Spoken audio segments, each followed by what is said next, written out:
Hello friends, welcome back to my channel. So friends, सबसे पहले तो माफ़ी चाहता हूँ कि बहुत दिनों के बाद वीडियो रिकॉर्ड कर रहा हूँ, अपलोड कर रहा हूँ। बिकॉज जैसे कि मैंने बताया कि टाइम नहीं मिल रहा है, क्योंकि रिस्पॉन्सिबिलिटी बढ़ गई है मेरे ऊपर, जिसकी वजह से जो है टाइम की कमी हो गई है। और क्योंकि कैसा होता है कि जब आप एक टीम में काम कर रहे हो और आपके ऊपर रिस्पॉन्सिबिलिटी बढ़ जाती है, तो फिर 50 तरह के ऊपर आपके ऊपर जो है वर्कलोड भी साथ साथ बढ़ जाता है। फिर टीम भी आपको देखनी पड़ती है। टीम में अगर किसी को हेल्प लगता है तो उनको उनके साथ कॉल पे जाना पड़ता है फ्रीक्वेंटली। फिर कभी कस्टमर के कॉल रहते हैं, तो इस वजह से जो है टाइम थोड़ा मिल नहीं पा रहा है। आज सैटरडे है, आज मैं थोड़ा फ्री हुआ था। सुबह वैक्सीन लगाने गया था मैं, सेकेंड डोज कोविशील्ड का। तो आया दिन में, फिर लंच वंच किया, तो फिर अभी जो है मैं दिन में आपके लिए सोचा फ्रंट डोर से रिलेटेड एक लास्ट वीडियो मुझे डालना था, जो मैं बहुत टाइम से डाल नहीं पा रहा था, तो सोचा अभी ये वीडियो अपलोड कर देता हूँ। तो इस वीडियो में जो है, जैसे कि मैंने बताया कि फ्रंट डोर जो मैंने प्लेलिस्ट बनाई थी, उसमें एक लास्ट वीडियो, उस प्लेलिस्ट में मैं एक लास्ट वीडियो डालने वाला हूँ। अब फिलहाल तो अभी के लिए, अगर फ्यूचर में मुझे अगर कुछ लगा कि फ्रंट डोर में मुझे कुछ नया सीखने को मिला है, नया कुछ उसमें ऑप्शंस मिला है, तो मैं डेफिनेटली आपको बताऊंगा। तो अभी फ्रंट डोर में कैसा है कि मैं पहले रिसोर्स ग्रुप में जाता हूँ, जहाँ पर मैंने फ्रंट डोर इम्प्लीमेंट किया हुआ है।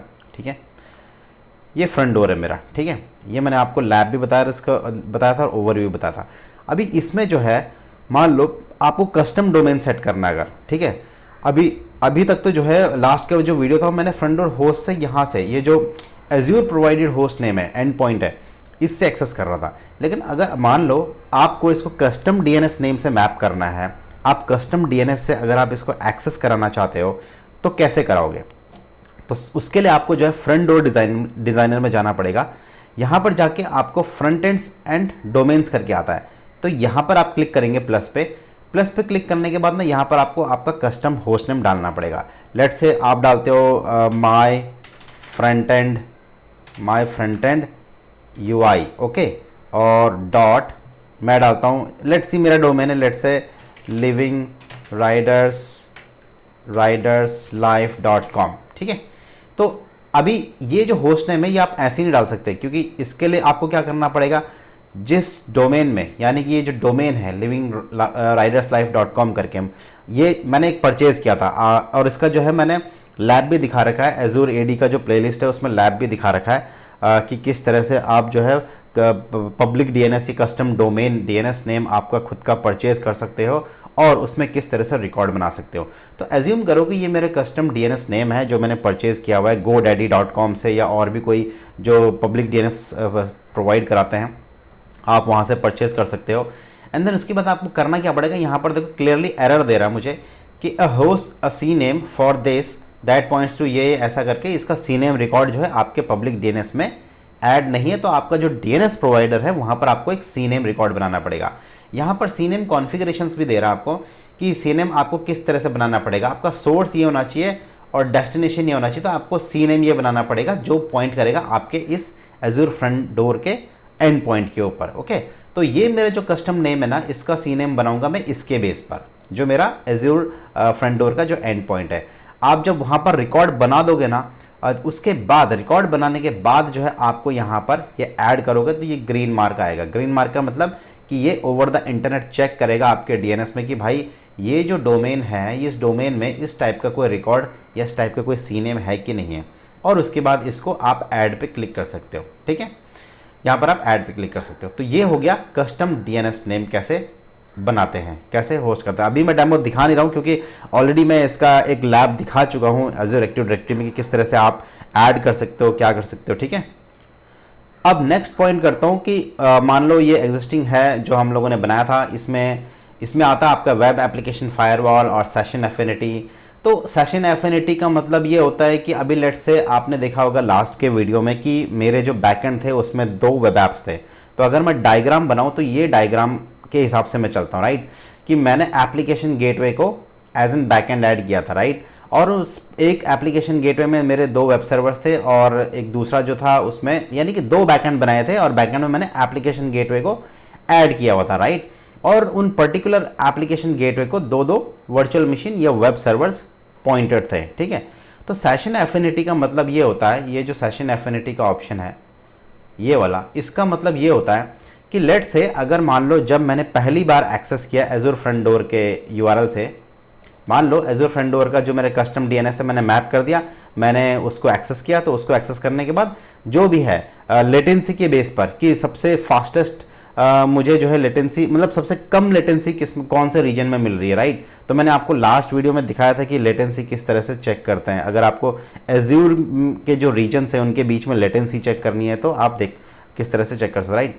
तो मान लो मुझे वेस्ट यूरोप में सबसे कम लेटेंसी मिल रही है, तो मेरा राउट होगा ये एप्लीकेशन गेटवे पे और यहाँ से मान लो जो भी मेरा पाथ बेस्ड राउटिंग मैंने सेट कर रखा होगा, लेट से मैंने वीडियो वाला किया तो वीडियो पे जाएगा, ओके। तो सेशन एफिनिटी का मतलब ये होता है कि जब पहली बार मेरी रिक्वेस्ट इधर गई तो बार बार मैं चाहता हूँ कि हर बार मेरी रिक्वेस्ट इधर ही जानी चाहिए, तो वो होता है सेशन एफिनिटी। अगर मैं इसको इनेबल कर दूंगा सेशन एफिनिटी को, तो इसका मतलब ये होगा कि बार बार मेरी जो रिक्वेस्ट जाएगी वो बाय डिफ़ॉल्ट इसी सर्वर पे जाएगी, ओके। अभी जो है मैंने डिसेबल किया हुआ है, तो डिसेबल का मतलब ये कि भाई जो भी अवेलेबल रहे उस पे चले जाए, या तो इसके वाले वीडियो सर्वर पे चले जाए ईस्ट यूएस पे, या तो वेस्ट यूरोप के वीडियो वाले सर्वर पे चले जाए। सेम वे में इमेजेस के लिए भी कि या तो यहाँ पर चले जाए या तो यहाँ पर चले जाए, जो भी अवेलेबल रहेगा वहाँ पर चले जाए। तो ये होता है आपका सेशन एफिनिटी, ठीक है। दूसरा है आपका वेब एप्लीकेशन फायरवॉल। तो वेब एप्लीकेशन फायरवॉल का जो है वैसे मैंने कोई स्पेसिफिक वीडियो नहीं बनाया, वो आप लोग खुद भी बना सकते हो, इतना डिफिकल्ट नहीं है। तो यहाँ पर अगर आप इनेबल करेंगे ना, तो यहाँ पॉलिसी अभी कोई है नहीं, तो ये पॉलिसी बना कहाँ से सकते हैं।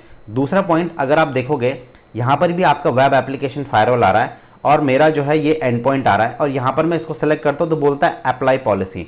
तो अप्लाई पॉलिसी पे करूँगा तो अप्लाई पॉलिसी आएगा कहाँ से। तो इसके लिए कैसा होता है ना, आपको मैं यहाँ पर दूसरा पोर्टल ओपन कर लेता हूँ दूसरे टैब में, तो ये खुल गया। अभी यहाँ पर अगर आप वेब एप्लीकेशन फायरवॉल सर्च करोगे या फिर WAF भी सर्च करोगे तो वेब एप्लीकेशन फायरवॉल पॉलिसीज आ जाएगा। यहाँ पर ना आपको अलग से, क्योंकि ये अलग से एक सर्विस है, ठीक है, तो यहाँ पर आपको अलग से वो पॉलिसीज बनानी पड़ेंगी। अब वायरलेस नहीं, वेब एप्लीकेशन फायरवॉल क्या होता है, वो बेसिकली आपकी वेब एप्लीकेशंस को प्रोटेक्ट करने के लिए होता है। जो भी मैलिशियस अटैक्स होते हैं उनसे प्रोटेक्ट करने के लिए वेब एप्लीकेशन फायरवॉल होता है। तो वेब एप्लीकेशन फायरवॉल से पता चलता है कि सिर्फ वेब एप्लीकेशंस के लिए ही होता है, या तो आप इसको फ्रंट डोर पे आप इसको अटैच कर सकते हो, आप इसको एज एप्लीकेशन गेटवे पे अटैच कर सकते हो। यहाँ पर अगर आप देखोगे ना, मैं बना के नहीं दिखाऊंगा अभी, बट यहाँ पर मैं देखो, हाँ ये देखो, अभी अगर आप क्रिएट वेब करते हो ना, तो यहाँ पर आपको दिखाता है पॉलिसी फॉर किसके लिए चाहिए, फ्रंट डोर के लिए चाहिए कि एप्लीकेशन गेटवे के लिए चाहिए। अभी इन लोगों ने एज्योर सीडीएन के लिए भी आ रहे हैं, ये लोग लेके आ रहे हैं। एज्योर सीडीएन का वीडियो मैं ऑलरेडी बना चुका हूँ, स्टोरेज के प्लेलिस्ट में आप जाके देख सकते हो, ठीक है। तो हालांकि एज्योर सीडीएन अभी प्रीव्यू मोड में है, बट ये दो के लिए आप इस वेब एप्लीकेशन फायरवॉल या वेब आप बना के, जब आप ये पॉलिसी बना दोगे, यहाँ पर आप जाओगे ना तो देखो मैनेज रूल्स में आता है, फिर पॉलिसी सेटिंग्स, कस्टम रूल्स, वो आप अलग अलग आप गो थ्रू कर सकते हो खुद से। और ये सब वेब बनाने के बाद जब आपका वेब बन जाएगा उस पर्टिकुलर रिसोर्स ग्रुप में आप बनाओगे सब्सक्रिप्शन पे, तो उसके बाद आप क्या कर सकते हो, यहाँ पर अप्लाई पॉलिसी पे जाके यहाँ पर आपको पॉलिसी दिख जाएगी, आप वो पॉलिसी सेलेक्ट करो और ऐड पे क्लिक कर दो, अप्लाई पे क्लिक कर दो। सेम वे में आप यहाँ से भी कर सकते हो, यहाँ पर जाओगे आप वेब एप्लीकेशन फायरवॉल इनेबल करोगे, यहाँ पर आपको पॉलिसी दिख जाएगी, लेकिन वो पॉलिसी आपको अलग से यहाँ पर बनानी पड़ेगी, ठीक है। फिर और क्या है इसमें बैकएंड में, तो बैकएंड में तो कुछ है नहीं ऐसा कुछ खास, ठीक है। रूल्स में जाके देखते हैं क्या ऑप्शंस हैं। रूल हो गया, ठीक है। अभी ये देखो पैटर्न टू मैच, यहाँ पर आपको दिख रहा है पाथ वगैरह दिख रहा है, राइट। अगर आपने मेरा एप्लीकेशन गेटवे का वीडियो देखा होगा तो वहाँ पर मैंने एप्लीकेशन गेटवे में पाथ बेस्ड राउटिंग जो है डिफाइन करी थी। तो जैसे कि मैंने ओवरव्यू के वीडियो में बताया था कि एज्योर फ्रंट डोर जो है कॉम्बिनेशन है आपका एप्लीकेशन गेटवे और ट्रैफिक मैनेजर का, ठीक है। एप्लीकेशन गेटवे में हम लोग क्या करते हैं, पाथ बेस्ड राउटिंग डिफाइन कर सकते हैं, राइट। तो आप यहाँ से भी पाथ बेस्ड राउटिंग डिफाइन कर सकते हो कि यहाँ पर आप दे दो कि / वीडियो वाले पे जाना चाहिए इस तरह से, ठीक है, / इस तरह से, या तो फिर ये जो है / इमेजेस / इस तरह से आप पाथ बेस्ड राउटिंग डिफाइन कर सकते हो आपके फ्रंट डोर के ऊपर भी, ठीक है। उसके बाद फिर आपका आता है नीचे राउट टाइप में आपका आता है फॉरवर्ड और रीडायरेक्ट। तो फॉरवर्ड में जो है ये बोलता है कि आपके बैकएंड में जो भी है वहाँ पर जाके फॉरवर्ड करेगा, यानी कि जो भी एंड यूज़र जब इस एज्योर फ्रंट डोर का जो DNS है या होस्ट नेम है या URL है उसको हिट करेगा, तो वो फॉरवर्ड करेगा किधर, वेस्ट यूरोप में फॉरवर्ड करा है कि ईस्ट यूएस में करेगा, बैकएंड में जो भी है। अभी बैकएंड में एप्लीकेशन गेटवे है जो मैंने लास्ट के डेमो में दिखाया था, तो वो दोनों में से किसी पर भी फॉरवर्ड कर सकता है, ठीक है। दूसरा इसमें ऑप्शन आता है रीडायरेक्ट, कि रीडायरेक्ट करना है। तो रीडायरेक्ट में जब आप रीडायरेक्ट का ऑप्शन सेलेक्ट करते हो ना, तो यहाँ पर आपको रीडायरेक्ट टाइप आता है, फाउंड 302, मूव्ड हो गया है, टेम्परेरी रीडायरेक्ट करना है कि आपको परमानेंट रीडायरेक्ट करना है। तो आप उसके बेस पे फिर डेस्टिनेशन होस्ट आप दे सकते हो कि कहाँ पर रीडायरेक्ट करना है। यानी कि कहने का मतलब है कि अगर लेट से मान लो इसका जो URL है www.myfrontendui.com करके, ठीक है। जब आप ये एंड यूज़र हिट करेगा और आपने रीडायरेक्ट में यहाँ पर रीडायरेक्ट ऑप्शन सेलेक्ट किया, तो वो आपको यहाँ पर एक URL देना पड़ेगा जहाँ पर कि वो रीडायरेक्ट करे, उस URL को रीडायरेक्ट करे, ठीक है। डेस्टिनेशन पाथ आप डिफाइन कर सकते हो कि क्या इमेजेस पे जाना चाहिए कि वीडियोस पे जाना चाहिए। क्वेरी स्ट्रिंग अगर कुछ है तो ये आप गूगल में जाके माइक्रोसॉफ्ट का डॉक्यूमेंट में चेक कर सकते हो। हालांकि प्रोडक्शन इन्वायरमेंट में इतना सब नहीं आता है, बट मैं जस्ट आपकी अंडरस्टैंडिंग के लिए बता रहा हूँ कि इसमें आप क्या क्या ऑप्शंस सेलेक्ट कर सकते हो। क्योंकि कई बार कैसा होता है, जब आपके पास रिक्वायरमेंट आता है और कस्टमर बोलता है कि यार मुझे रीडायरेक्ट करना है, अगर आपने सॉल्यूशन दिया कि फ्रंट डोर यूज़ कर लो, पाथ बेस्ड राउटिंग कर सकते हो आप, तो कस्टमर ने बोला अच्छा मुझे रीडायरेक्ट करना है, तो फिर कैसे होगा। तो आपको एक जस्ट आइडिया होना चाहिए कि हाँ भी आप रीडायरेक्ट कर सकते हो, ठीक है। सिर्फ ऐसे नहीं कि फॉरवर्ड ही कर सकते हो, आप रीडायरेक्ट भी कर सकते हो एक URL से दूसरे URL के ऊपर, ठीक है। तो ये हो गया। दूसरा एक चीज़ और मैं पॉइंट बताना चाहता हूँ जो कि मतलब as an Azure architect level का हो सकता है कि कैसा है। ये डायग्राम मैंने आपको दिखाया था लैब के टाइम पे, तो इसमें कैसा मैंने सेटअप बनाया था, आपको डेमो कैसा दिखाया था। एक मैंने पहले 2 VM या एज एन वेब सर्वर बनाए थे वेस्ट यूरोप में और 2 ईस्ट US में। उसके ऊपर फिर मैंने एप्लीकेशन गेटवे डिफाइन किया था और ये दोनों को बाइंड किया था इसके ऊपर, एज एन बैकएंड ऐड किया था एप्लीकेशन गेटवे के। सेम वे में इन दोनों वेब सर्वर्स को मैंने बैकएंड में ऐड किया था एप्लीकेशन गेटवे का। अब क्योंकि एप्लीकेशन गेटवे जो है रीजनल रिसोर्स है, इन दोनों के बीच में मैं हाई अवेलेबिलिटी या लोड बैलेंस नहीं कर सकता था, तो उसके लिए मैंने at the top of the application gateway मैंने एजूर फ्रंट डोर किया था, राइट। लेकिन अभी अगर आप देखोगे तो इसमें मेरा कॉस्ट ज़्यादा जा रहा है। कॉस्ट तो मेरा क्या जा रहा है, एक तो मेरा ऑब्वियसली वेब सर्वर्स का जा रहा है, वो खैर वो तो चलो, वो अगर कस्टमर का रिक्वायरमेंट है वेब सर्वर्स तो बनाना तो पड़ेगा। दूसरा क्या है कि मेरा कॉस्ट जा रहा है एप्लीकेशन गेटवे, क्योंकि मुझे दोनों रीजन में जो है एप्लीकेशन गेटवे डिफाइन करना पड़ रहा है, राइट।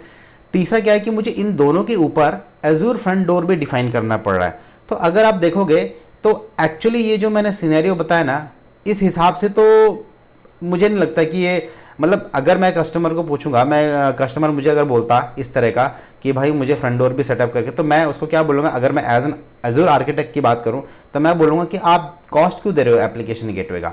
जो काम आप पाथ बेस्ड राउटिंग यहाँ पर कर रहे हो एप्लीकेशन गेटवे में, वही चीज़ आप फ्रंट डोर में भी कर सकते हैं हम लोग।